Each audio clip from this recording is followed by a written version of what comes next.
Exact foot position is a matter of preference. In fact, even in the top 6 drum corps, you notice differences in the way that they define positions of the feet. Generally, I like to use both parallel and turned out positions, depending on the situation. First position parallel is the position to always start with. Define first position parallel as toes and heels together with weight centered but slightly toward the balls of the feet. Remind them what you mean by toes, balls, arches, and heels. You'd be surprised at how many kids don't know these terms as well as you think. Have them try various wrong weight distributions, such as too far front with the weight in the toes, and too far back with the weight in the heels. Later on, teach first position turnout. In this position, heels are together but toes are turned out. The best way to teach this position is by starting in parallel, lifting the toes up, out, and then down. The degree of turnout depends on what it will be used for and personal preference. A good start is 90 degrees or 45 degrees each way. Various other ballet foot positions will be explained in the body movement chapter. Ankle bones are the reference point to which all posture is based. The ankle bones should be splitting the dot when marching drill sets. Knees.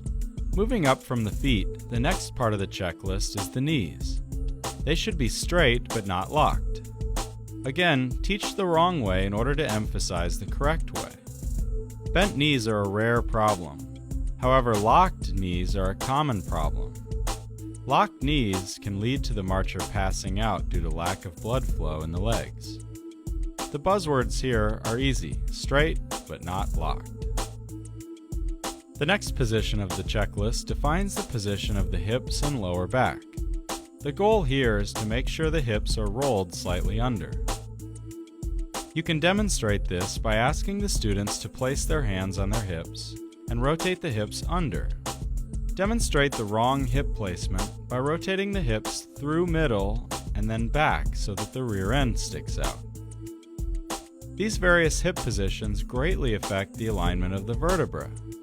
Rolled under tends to straighten out the back and create a hollow upper body.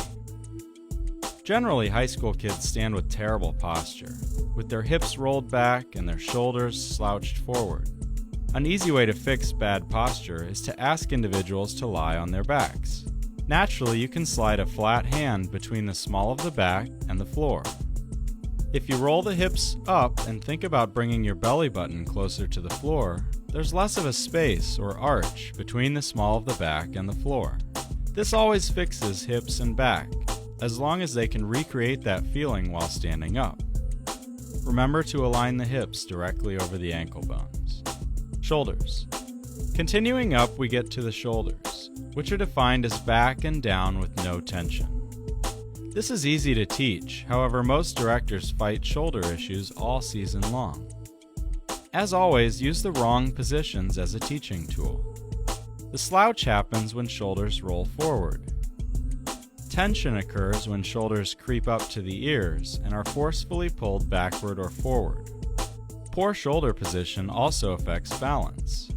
If the shoulders are too far back, you cannot center your weight over the hips and ankle bones on the move. As with all posture basics, reiterate how important it is not to create tension. They have to be relaxed to play well. Now that the shoulder position is set, there needs to be a separation between the shoulders and the hips in order to create a tall, sophisticated look. We teach a concept called separate the blocks. This is a great catchphrase. It helps them visualize an upper block, which is the chest and shoulders, and a lower block, which is the hips. These two blocks are connected by a spring. All weight should be off the hips. Have the students lift up to lengthen the spine as if they were stretching a giant spring. Another good teaching technique is to ask them to reach up into the air, grab a tuft of hair, and pull. They can think about physically stretching their spine 1 to 2 inches. The result is a tall, relaxed upper body with no weight resting on the hips. Arms. The basic attention position of the arms is easy. Hands are in a light fist. Elbows are slightly bent and facing back. Show the 2 typical wrong positions. We call arms that are too straight cheerleader arms. Too bent is gorilla arms. I like to define the middle finger as on the seam of the pants. Here's a good time to define parade rest and fake horns up. Parade rest is a position of readiness that's not necessarily at attention. Usually I tell kids to step out shoulder width apart with their left foot and relax their arms in front of their bodies. Fake horns up starts with a fist in the left hand directly in front of the mouth.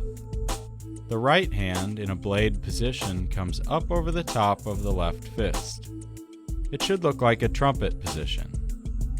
Fingers are together, upper body is straight, and elbows are lifted. Head. The checklist ends at the head. The chin should be level with the ground, and the eyes should stare intently forward. The neck should be lengthened upward through the cervical vertebra. Again, just by thinking about it, you can get 1 to 2 more inches out of the spine. The actual positions of the checklist that I've described are not as important as the detail with which they're defined. Be specific.